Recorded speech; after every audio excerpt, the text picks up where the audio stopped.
অনুশীলনী 1 নম্বৰ শুদ্ধ বা ভুল চিন দিয়া ক ভাষাৰ লিখিত ৰূপ আছে শুদ্ধ খ ভাষা কেৱল মুখেৰে কৈহে বুজাব পাৰি ভুল গ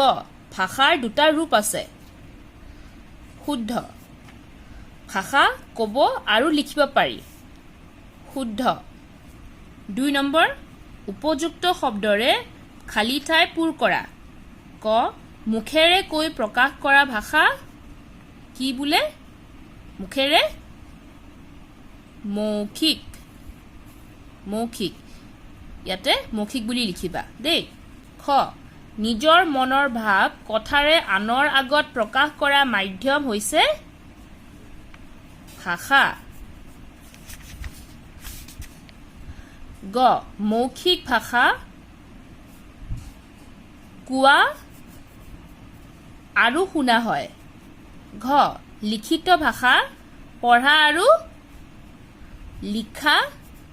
হয় পঢ়া আৰু লিখা হয় ঠিক আছে 3 নম্বৰ ভাষাৰ কোনটো ৰূপ প্ৰয়োগ হৈছে ক কথা পতা কাৰ্য কথিত ভাষা বা মৌখিক ভাষা খ চিঠি লিখা কাৰ্য লিখিছে ন চিঠি লিখিছে কি হ'ব লিখিত ভাষা গ কিতাপ পঢ়া কাৰ্য কিতাপ পঢ়িছে কথিত বা মৌখিক ভাষা ঘ গীত শুনা কাৰ্য শুনিছে কথিত বা মৌখিক ভাষা So these are the answers তে আমি প্ৰথম অধ্যায় কমপ্লিট কৰিলো হয় এতিয়া আমি দ্বিতীয় অধ্যায় আৰম্ভ কৰিম ছাত্ৰ-ছাত্ৰী সকল প্ৰথম যেতিয়া আমি স্কুললৈ গৈছিলো আমি কি পঢ়িছিলো প্ৰথম আমি শিকিছিলো ABCD হয় আমি ABCD শিকিছিলো ঠিক সেইদৰে প্ৰথম যেতিয়া অসমীয়া শিকিছিলো আমি প্ৰথম কি শিকিছিলো অ আ হয়নে অ আ আৰু ক খ শিকিছিলো তে ABCD EF GH এবোৰ কি হয় alphabets হয়নে alphabets আৰু ঠিক সেইদৰে অ আ বা ক খ আমি কি বুলি কওঁ বৰ্ণ হয়নে নহয় অ আ হৰ্ষই দীঘৰি বা ক খ গ ঘ ঙ এইবোৰ সব এটা এটা কি হয় এইবোৰ হয় এটা বৰ্ণ ছাত্ৰ-ছাত্ৰীসকল আজি আমি আৰম্ভ কৰিম অসমীয়া ব্যাকৰণৰ দ্বিতীয় অধ্যায় চ্যাপ্টাৰ 2 বৰ্ণ বা বৰ্ণমালা alphabets এতিয়া চোৱা বৰ্ণ বা বৰ্ণমালা তোমালোকে সকলোৱে জানা তোমালোকে সকলোৱে বৰ্ণ আৰু বৰ্ণমালাৰ বিষয় জানা এতিয়া তোমালোকে ভাবিব পাৰা যে আমিতো স্বৰ বৰ্ণ ব্যঞ্জন বৰ্ণ জানোৱে আমিতো অ আ ক খ জানোৱে যে আমি আকৌ কিয় বৰ্ণমালা শিকিব লাগে চোৱা ছাত্ৰ-ছাত্ৰীসকল আমি অ আ বা ক খ আমি জানো হয়নে নহয় আমি ক্লাছ 1তেই শিকিছো কিন্তু বৰ্ণ বা বৰ্ণমালাৰ বিষয় কিছুমান কথা আছে যিবোৰ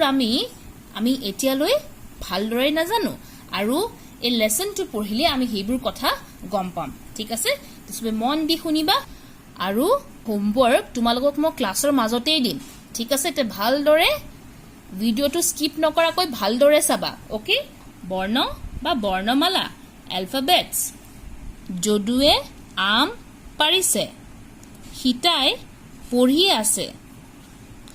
ওপৰৰ ছবি দুখনৰ তলৰ কথাখিনি মন কৰা ছবি কত যদুৱে 29 আৰু এয়া হয় হসন্ত চিন দেই হসন্ত তে 29 হসন্ত যোগ অ যোগ দন্ত্য দ তাত হসন্ত যোগ হৰ্ষৌ যোগ ৱব্ব তাত হসন্ত যোগ এ জ দু ৱে যদুৱে আ আম আ যুগ্ম আম পাৰিছে প তাত হসন্ত যোগ আ যোগ ৰ তাত হসন্ত যোগ হৰ্ষৈ যোগ দ্বিতীয় স তাত হসন্ত যোগ এ পাৰিছে ইয়াত সবা এই হসন্ত চিন দিয়া আছে হয়নে এটা 29 হসন্ত চিন দিয়া আছে কিন্তু অত নাই দন্ত্য দ দিয়া আছে কিন্তু হৰ্ষত নাই হয় এতিয়া তোমালকে ভাবিব পাৰা যে ইয়াত হসন্ত চিন আছে কিন্তু ইয়াত নাই কিয় আমি লেসনটো যেতিয়া পঢ়িম আমি লেসনটো পঢ়িলে গম পাম যে ইয়াতে হসন্ত চিন কিয় ব্যৱহাৰ কৰা হৈছে আৰু ইয়াত কিয় ব্যৱহাৰ হোৱা নাই ঠিক আছে আৰু এটা কথা তো আমি যেতিয়া পঢ়িছো আমি 29 হসন্ত বুলি কৈছো হয় হেয়া নকলেও হয় যেহেতু আৰম্ভণি হয় তোমালোকৰ আমি তোমালোকে প্ৰথমবাৰ পাই আছা সেই কাৰণে আমি পঢ়ি দিছো ঠিক আছে এ নপঢ়িলেও একো ভুল নহয় দেই ছবিখত হিতাই দন্তীয়া খ যোগ দীৰ্ঘই যোগ দন্তীয় ত যোগ আ যোগ হৰ্ষই হি তাই পঢ়ি প যোগ অ যোগ ধৰে ৰ যোগ হৰ্ষই পঢ়ি আছে আ যোগ দ্বিতীয় স যোগ এ আছে এনেদৰে কিছুমান চিন সংযোগ কৰি মনৰ ভাৱ প্ৰকাশ কৰা হৈছে এনেদৰে কিছুমান চিন সংযোগ কৰি এনেদৰে কিছুমান চিন একেলগে সংযোগ কৰি মানে একেলগে লৈ আহি একেলগে যোগ কৰি মনৰ ভাৱ প্ৰকাশ কৰা হৈছে এতিয়া চোৱা ইয়াত এই চিন কেইটা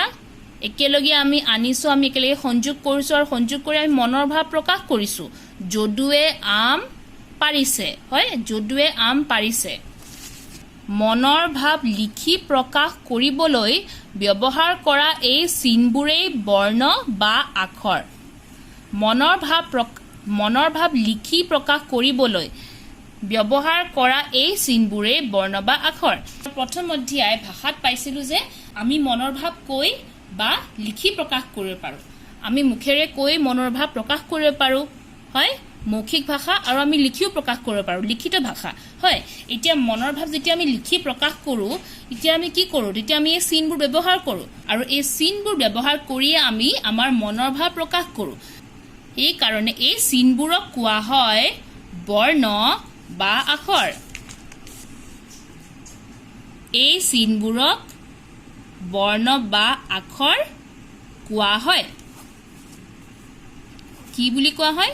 বৰ্ণ বা আখৰ এই চিনবোৰেই বৰ্ণ বা আখৰ বৰ্ণসমূহক একেলগে বৰ্ণমালা বোলা হয় একেলগে আমি কি বুলি কওঁ আমি বৰ্ণমালা বুলি কওঁ বৰ্ণমালা বোলা হয় স্বৰবৰ্ণ আৰু ব্যঞ্জন বৰ্ণ বৰ্ণ দুই প্ৰকাৰৰ স্বৰবৰ্ণ আৰু ব্যঞ্জন বৰ্ণ অফলা অ আ হৰ্ষই দীৰ্ঘ ৰি এ ঐ উ ঔ হয়নে তে স্বৰবৰ্ণ হ'ল অফলা আৰু ব্যঞ্জন বৰ্ণ কফলা হয় ওপৰৰ অফলাৰ আখৰবোৰ হৈছে স্বৰবৰ্ণ আৰু কফলাৰ আখৰবোৰ হৈছে ব্যঞ্জন বৰ্ণ এয়া হ'ল স্বৰবৰ্ণ আৰু এয়া হ'ল ব্যঞ্জন বৰ্ণ এতিয়া স্বৰবৰ্ণ আৰু ব্যঞ্জন বৰ্ণৰ মাজত এটা বৰ ডাঙৰ পাৰ্থক্য আছে দেই কি পাৰ্থক্য চোৱা স্বৰবৰ্ণবোৰ উচ্চাৰণ কৰোঁতে আন বৰ্ণৰ সহায় ল'ব নালাগে স্বৰবৰ্ণ উচ্চাৰণ কৰোঁতে আন এটা বৰ্ণৰ সহায় ল'ব নালাগে অৰ্থাৎ যি বৰ্ণ আন বৰ্ণৰ সহায় নোলোৱাকৈ উচ্চাৰণ কৰিব পাৰি সেয়ে স্বৰবৰ্ণ মানে আমি যেতিয়া স্বৰবৰ্ণ উচ্চাৰণ কৰোঁ প্ৰনাউন্স কৰোঁ আমি স্বৰবৰ্ণত আন একো বৰ্ণৰে আমি সহায় নলওঁ হয় একো বৰ্ণৰ সহায় নলওঁ মানে যে আন বৰ্ণৰ সহায় নোলোৱাকৈ উচ্চাৰণ কৰিব পৰা বৰ্ণই হ'ল স্বৰবৰ্ণ ব্যঞ্জন বৰ্ণবোৰ উচ্চাৰণ কৰোঁতে অস্বৰ বৰ্ণৰ সহায় ল'বলগীয়া হয় এতিয়া আমি কি শিকিলো যে স্বৰবৰ্ণ যেতিয়া আমি উচ্চাৰণ কৰোঁ আমি স্বৰবৰ্ণত আন বৰ্ণৰ সহায় নলওঁ কিন্তু ব্যঞ্জন বৰ্ণত কি কৰোঁ ব্যঞ্জন বৰ্ণবোৰ উচ্চাৰণ কৰোঁতে অস্বৰ দেই অস্বৰ বৰ্ণৰ সহায় ল'বলগীয়া হয় এতিয়া চোৱা যেতিয়া ব্যঞ্জন বৰ্ণ তুমি উচ্চাৰণ কৰিবা এয়া কি হয় ক হয়নে ক খ গ ঘ উঙ হয়নে নহয় হয় এতিয়া যেতিয়া তুমি ক বুলি উচ্চাৰণ কৰিলা এতিয়া কত অ উচ্চাৰণ আহিছে নাই আহিছেনে অস্বৰ বৰ্ণৰ অস্বৰৰ উচ্চাৰণ আহিছে হয় চোৱা ক খ গ ঘ উঙ প্ৰথম স দ্বিতীয় স হয়নে নহয় তে উচ্চাৰণ আহিছে অস্বৰৰ উচ্চাৰণ আহিছে মানে ব্যঞ্জন বৰ্ণ উচ্চাৰণ কৰোঁতে অস্বৰ বৰ্ণৰ সহায় ল'বলগীয়া হয় যেনে ফৰ এক্সাম্পল ক যোগ অ সমান ক খ যোগ অ সমান খ অৰ্থাৎ যি বৰ্ণ স্বৰবৰ্ণৰ সহায় নোহোৱাকৈ উচ্চাৰণ কৰিব নোৱাৰি সেয়ে ব্যঞ্জন বৰ্ণ যি বৰ্ণ স্বৰবৰ্ণৰ সহায় নোহোৱাকৈ উচ্চাৰণ কৰিব নোৱাৰি সেয়ে ব্যঞ্জন বৰ্ণ এতিয়া ইয়াতে লিখা আছে হয়নে উচ্চাৰণ কৰোঁতে অস্বৰ বৰ্ণৰ সহায় ল'বলগীয়া হয় অস্বৰ ল'বই লাগিব হয়নে নহয় অস্বৰ বৰ্ণৰ সহায় ল'বই লাগিব তে যি বৰ্ণ স্বৰবৰ্ণৰ সহায় নোহোৱাকৈ উচ্চাৰণ কৰিব নোৱাৰি স্বৰবৰ্ণৰ সহায় নহ'লে উচ্চাৰণ কৰিব নোৱাৰি সেয়ে হ'ল ব্যঞ্জন বৰ্ণ লিখোঁতে স্বৰহীন ব্যঞ্জন বৰ্ণত হচন্ত চিন দিব লাগে লিখোঁতে আমি যেতিয়া লিখোঁ স্বৰহীন ব্যঞ্জন বৰ্ণ স্বৰহীন মানে স্বৰ নথকা স্বৰবৰ্ণৰ উচ্চাৰণ নথকা ব্যঞ্জন বৰ্ণত হচন্ত চিন দিব লাগে এতিয়া ইয়াতে চোৱা ক যোগ অ সমান ক এতিয়া যেতিয়া আমি ক উচ্চাৰণ কৰোঁ আমি কৰ লগত অৰ উচ্চাৰণো কৰোঁ হয়নে নহয় ক বুলি ক'লে অৰ স্বৰ আহে হয়নে অ উচ্চাৰণো হয় এতিয়া ক বুলি ক'লে আমি কি ধৰণে ভাগ কৰিব পাৰোঁ বিশ্লেষণ কৰিব পাৰোঁ ক যোগ অ হয়নে নহয় এতিয়া এয়া হ'ল স্বৰবৰ্ণ অ আৰু এয়া হ'ল স্বৰহীন ব্যঞ্জন বৰ্ণ এতিয়া এই স্বৰহীন ব্যঞ্জন বৰ্ণৰ লগত অ যোগ কৰোঁতে হৈছে ক তে লিখোঁতে স্বৰহীন ব্যঞ্জন বৰ্ণত হচন্ত চিন দিব লাগে কেতিয়াবা পদৰ শেষত থকা ব্যঞ্জন বৰ্ণত হচন্ত চিন নাথাকিলেও হচন্ত চিন যুক্ত ব্যঞ্জন বৰ্ণৰ দৰে উচ্চাৰণ হয় এতিয়া পদ মানে আমি ক'ব পাৰোঁ অৰ্থযুক্ত শব্দ মিনিংফুল ৱৰ্ড এটা বাক্যত ব্যৱহাৰ হোৱা অৰ্থযুক্ত মিনিংফুল ৱৰ্ড শব্দ এতিয়া কেতিয়াবা পদৰ শেষত থকা ব্যঞ্জন বৰ্ণত হচন্ত চিন নাথাকিলেও কেতিয়াবা পদৰ শেষত ব্যঞ্জন বৰ্ণত এটা ব্যঞ্জন বৰ্ণত যদি হচন্ত চিন নাথাকে তেতিয়াও চাবা হচন্ত চিন যুক্ত ব্যঞ্জন বৰ্ণৰ দৰে উচ্চাৰণ হয় যেনে আম আ যোগ ম আম এতিয়া চোৱা এতিয়া ইয়াত আমি যদুৱে এই শব্দত আমি 29 য'ত হচন্ত চিন ব্যৱহাৰ কৰিছোঁ হয়নে কৰিছোঁ য'ত হচন্ত চিন যোগ অ এই দুয়ো বৰ্ণ যোগ কৰোঁতে আমাৰ উচ্চাৰণটো হয় জ হয়নে য'ত হচন্ত চিন যোগ অ জ হয়নে নহয় হয় কিন্তু ইয়াত চোৱা আমি যেতিয়া আম বুলি উচ্চাৰণ কৰোঁ শেষততো অ উচ্চাৰণ নাহে অ উচ্চাৰণ যদি আহিলে হয় তেতিয়াহ'লে আমো হ'লে হয় হয়নে নহয় কিন্তু আম বুলি কৈ আছোঁ এতিয়া চোৱা ইয়াত আমি হচন্ত চিন ব্যৱহাৰ কৰা নাই হয়নে আমি ব্যৱহাৰ কৰা নাই কিন্তু তথাপিও হচন্ত চিনযুক্ত বৰ্ণৰ দৰে উচ্চাৰণ হৈছে মানে স্বৰহীন বৰ্ণৰ দৰে উচ্চাৰণ হৈছে হয়নে নহয় আম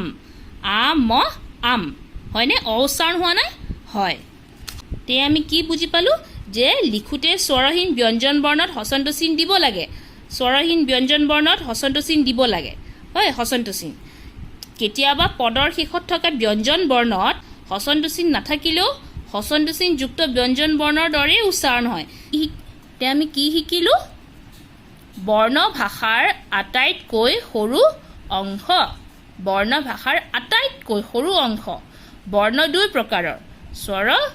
ব্যঞ্জন বৰ্ণ উচ্চাৰণ কৰোঁতে স্বৰবৰ্ণ সহায় ল'ব লাগে লিখোঁতে স্বৰহীন ব্যঞ্জন বৰ্ণত হচন্ত চিন দিব লাগে ছাত্ৰ ছাত্ৰীসকল আমি আমাৰ ছেকেণ্ড লেচনৰ এক্সপ্লেনেশ্যন পাৰ্ট কমপ্লিট কৰিলোঁ আৰু নেক্সট ক্লাছ আমি অনুশীলনী কৰিম হয় আমি অনুশীলনী কমপ্লিট কৰিম নেক্সট ক্লাছ